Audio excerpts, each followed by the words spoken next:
Take Your Mark's Gospel, written and read by Brian Johnston.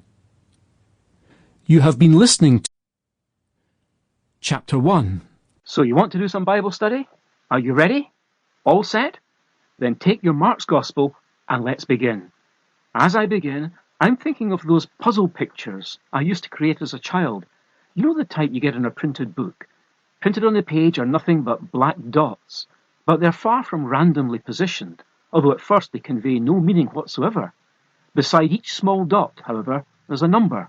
I still recall the childish enjoyment of taking a pen and then obediently and carefully joining the dots in a numbered sequence.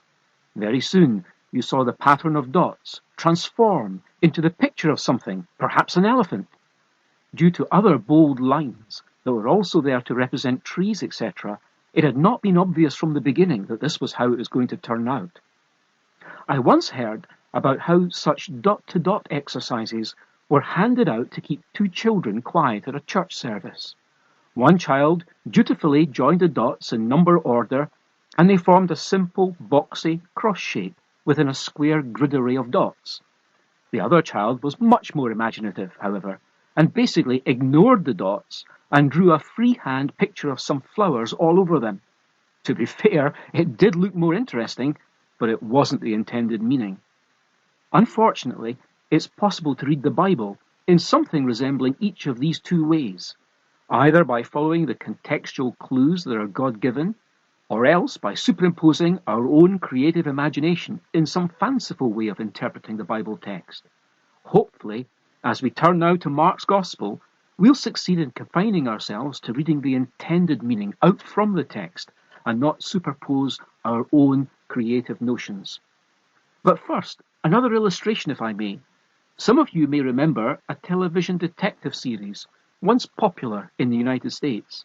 The central character was a quirky figure who went by the name of Columbo. Usually, in this genre of viewing material, that is, of detective mysteries, the way the producer keeps viewers intrigued is to withhold vital additional information until almost the last moment. When it finally surfaces, the on-screen detective and we, the viewers at home, are able to solve the crime in a previously quite unexpected way. But with the Columbo series, it was quite different.